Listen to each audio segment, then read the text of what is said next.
Hey guys, and welcome back to another episode of Outside the Field.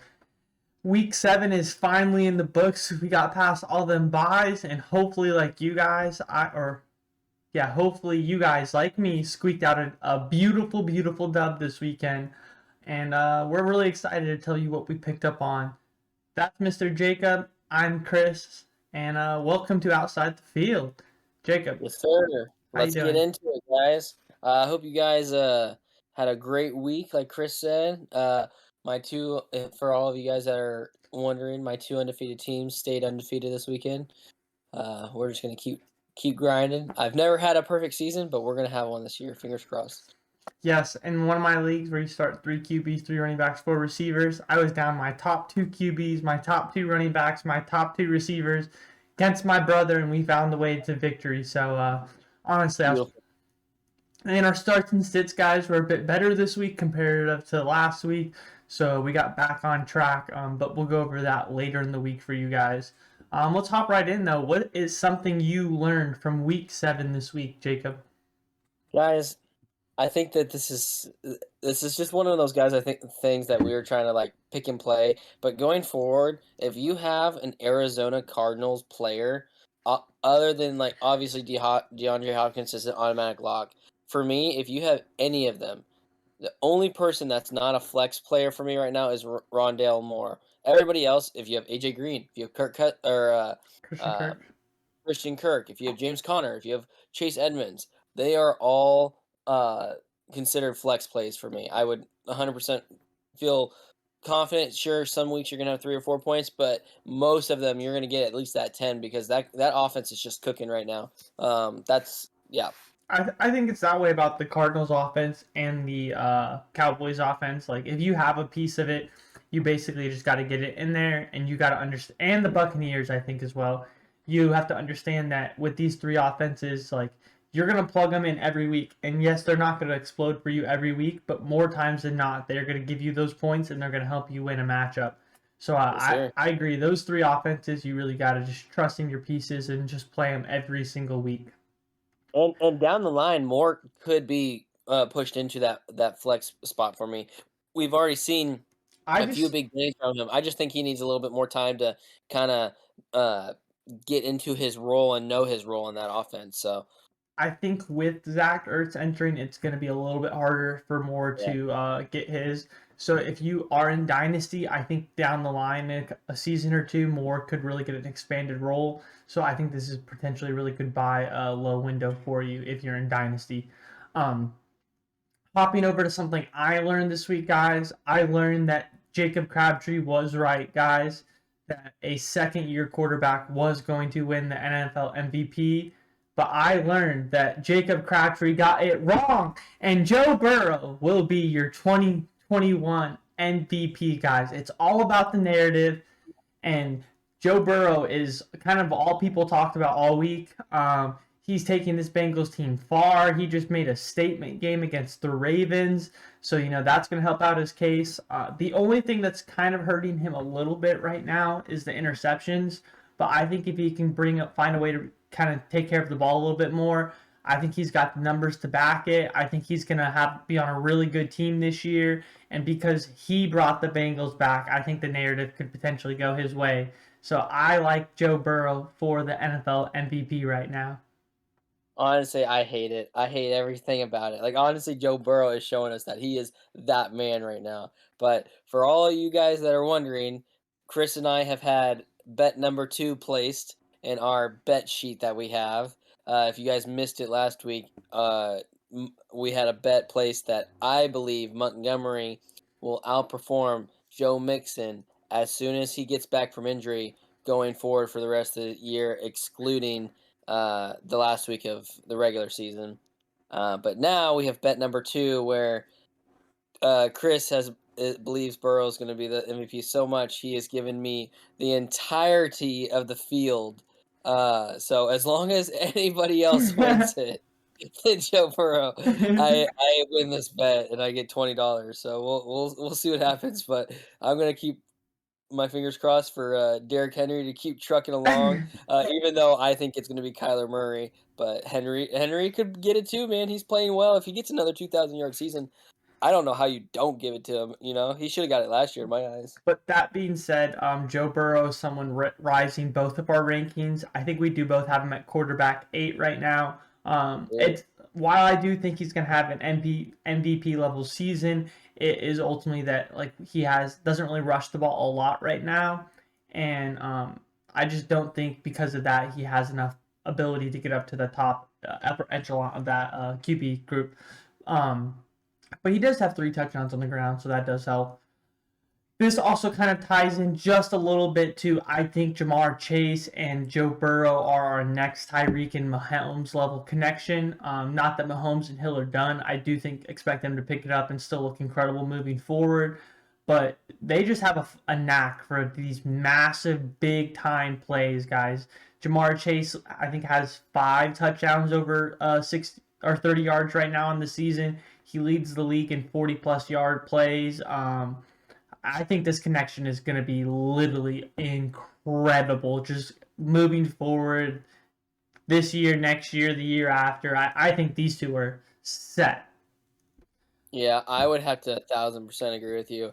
Honestly, like if you skipped over Chase in your first 4 rounds in any draft, you are just looking stupid right now. And I am a part of that group 6 times because I have 6 leagues and have 0 shares. Oof. Yeah, this dude Chase is as pure of a receiver. I think he is getting more hype right now than Justin Jefferson was last year when he was blowing up. Like I think Chase is killing it. Chase is right now is on pace for over 1,700 yards and like 14 touchdowns on That's crazy. only 5 catches a game, guys. He's doing this on 5 catches a game. So imagine if they find a way to get him the ball 8 times a game, 10 times a game. Like, I mean, he got the ball 8 times this game, 200 yards. So his yards per catch is through the roof. So if he did get some more, that'd work really in his favor. He Crap. honestly, he just has some massive like catches too. Like it's crazy catches.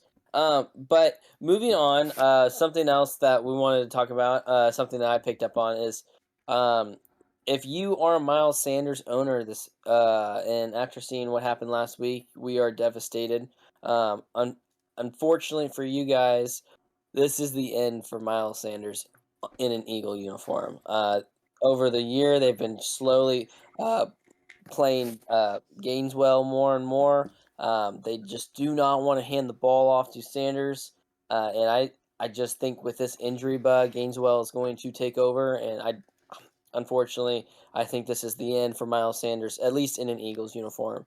If you have him in Dynasty, this is something I'd probably stash, obviously, but you're not going to be getting anywhere near the production what you were expecting after last year. So I'm sorry to break your hearts. I agree, and Gainwell was an explosive receiver coming out of the draft. He was profiled as the best pass catching receiver in this class. And right now, none of the Eagles are getting very many carries. I mean, they only ran the ball like 13 times. Obviously, Jalen Hurts runs it a lot, so he takes away some of their running opportunity. So because of this, you kind of need to look forward to the running back who's going to get the most pass catching work. And I do think right now Gainwell is the best pass catcher, and I think over this time Sanders is out, Gainwell is just going to solidify himself atop the running back depth chart. So I agree with the take. I just like you can't like if you're in redraft, I don't really know what you can do with him. I mean, you could potentially try to sell him on name brand, but I honestly don't know how far that's going to take you right now. Not Um, far. yeah, not far at all. But But he's honestly in a redraft to me, he's almost droppable. Allen Like, Robinson droppable. yeah. Honestly, okay, so here's the dilemma you're in.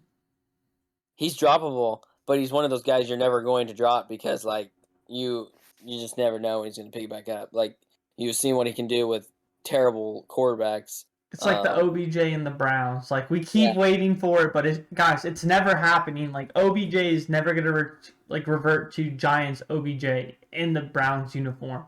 If he went somewhere else, we could potentially like have this conversation. But I agree. Like I think right now, Allen Robinson and probably 10 man for sure droppable and 12 man. I guess it really depends on who you're picking up, but I would think long and hard. Robbie Anderson definitely droppable. Um, Dude, I don't know about that, honestly. Like, you like, early on, yes, but, like, if you look at the last 3 games, like, his numbers haven't been great, but the targets have been there. Like, I think he's gotten 10 plus targets in the last 3 games, if not at least the last 2. Now, hold on, are you ready for this? The last four games, the last four games, 38 targets for only 13 receptions and under 100 yards. No, So I like the completely agree with targets you. can be there, but like Sam Darnold's playing like poop, Robbie Anderson's playing like poop. The only reason I would maybe keep Robbie Anderson on your roster right now is because there's a realistic chance that Deshaun Watson ends up there, and if Deshaun Watson ends up there, I could see him being much more productive, like and getting him the ball more effectively. More But of, like, a if Brandon Cooks type player. but if we get past the trade deadline and Sam Darnold is still the quarterback of the Panthers, I do believe that Robbie Anderson's a drop. I just disagree with you. Like, I don't think it's like a big disagree, but, like, to me, like, targets gotta turn into catches some point, you know? Like, that's just me. Like, AJ Brown, start the season, he had a ton of targets, but was dropping tons. Like, obviously AJ Brown and Robbie Anderson are two different beasts, but at some point targets turn into catches. I just don't think they've been on the same page lately, you know? Moving on to our next point, guys. Last week Crabtree and I both came on here and told you that because of Bateman, we were just kind of a lot more skeptical about Marquise Brown. But this week he came out and proved us wrong, and because of that, I got Marquise Brown back up into that like mid receiver 2 category. Um, Kind of how I'm looking at this, guys, is none of the running backs are getting it done. Sorry, guys, my dogs are losing their cool. Um, the running backs, their situation there is not good. And until next year when J.K. Dobbins and Gus Edwards come back, this is going to have to be a pass first team. Their defense isn't playing great, so it leads to a lot of shootouts. Lamar Jackson is throwing the ball exceptionally well, and it's a very condensed target tree. So Lamar Jackson is currently throwing the ball 9 times more per game than he did last year. So that's enough targets alone just for Bateman, and that still leaves. So like right now, Lamar's throwing the ball over 30 times a game. It's a condensed pass tree. So if it's only going to Bateman, it's only going to Marquise Brown, and it's only going to Mark Andrews, there's plenty of volume for all three of them to eat every week. And Marquise Brown gets the high value targets. He's the field stretcher and just doing a really good job at that right now, making those big plays. So I really like Marquise Brown going forward. I think Bateman has like low receiver 3 to flex appeal every week too as well. And obviously Mark Andrews is having a phenomenal season. So I think that the Ravens passing game is going to be a bigger component of fantasy football than we're used to this the rest of the season going forward. I can agree with that. I definitely agree with that. What else you got for me, sir? I hear you have something about our boy Demont. Yes, this kind of feeds back into our bet that I was kind of like he brought up briefly. And the reason that I worry about David Montgomery coming back, y'all, is because of Khalil Herbert. He was a pretty good rookie coming out. A lot of people said he had sleeper value potentially out of the rookie draft. And he's honestly come out and played exceptionally well in his usage. He's averaging over 5 yards a carry. He's productive. They obviously want to run the ball. So, like, when David Montgomery comes back, I do see David Montgomery still for sure being the running back one. But instead of seeing 85%, 90% of the running back touches in a shitty offense, now it's only going to be 65, 70% because I do think that Khalil Herbert has played well enough to pull out a sizable like role. I mean, it's probably only going to be 8 to 12 carries, so I think Khalil Herbert himself doesn't have appeal after, but I think that Khalil Herbert's 8 to 12 carries is going to take enough away from David Montgomery in a really bad offense to cap his upside. So going forward, I do think that David Montgomery is not going to come back to the same role he left. You know what I think? I think it happens one game, and then they see David Montgomery go for 124 yards, 2 touchdowns, and then they're like, "Oh shit, yeah, David Montgomery, yeah, he's the guy." And then David Montgomery goes back to all of his carries. I think Chris is full of shit. All right. And then our last topic we are going to talk to you guys about before we get out of here today. the running back steal of the draft. There's always one, and this year, in my eyes, it is no one else other than Najee Harris, man. This guy, if you were able to sneak him in at like a late second or mid second to late second, hell, even maybe a early third if you were lucky, you got an absolute steal. If we were redrafting, he's probably a top 4, top 5 pick this year, and he's just done a phenomenal job. Uh, he the offense isn't great, but he just gets the touches. I mean, It goes through him. yeah, you're just telling me like one or two games here, he gets 19 targets alone. Like that's absurd, and it's not something he's going to get every game. But he's definitely a part of the pass catching. I think it goes Deontay Johnson, then Najee Harris, because Big Ben cannot throw that ball consistently down the field. So Najee Harris is my pick for the RB steal of the draft. I, Chris, who you got? I agree that Najee Harris is probably the steal of the draft. I think DeAndre Swift was also another really good value. You probably got him around after Najee Harris, maybe in the late second, probably realistically in the third round. And he's come out, and especially in PPR leagues, he just consistently, like, he's on pace right now for almost 200 carries and 100 receptions. So just because of that reception floor, it really boosts his value in PPR leagues, half and full. I think that you're going to see him finish as a low end running back, maybe even a mid running back one because of that. So you got really good value on him. I think you probably drafted Leonard Fournette in the 8th or ninth round, and you're getting basically back end running back numbers with him. So you really like that. And same thing Yes, with, sir. and depending when in the offseason you drafted, you potentially got James Robinson in the 8th to 10th round, and he's also a back end running back ones for you. So I think those four were all major steals. Depending on, even if you got James Robinson after the ETN news and got him in the 4th round, you're feeling really good about where you got him. So I think those four were all really good picks in the draft. So we're gonna have to analyze and kind of realize what we need to look at next year when we're going into the draft process. But I think that's all we got for you guys today. Jacob, thanks for being here, man. You're the best. Hey, right back at you. Hey guys, my co-host over here got promoted, so now we're on the same schedule. Woo! Yes. And we appreciate you guys coming on and tuning in today. Y'all are the best. We really do think you guys are the GOATs. Please hit the like and subscribe if you do not already. And you are the best. Guys, that's all we got. We will see you tomorrow. Thank you guys. Until next time, have a great day.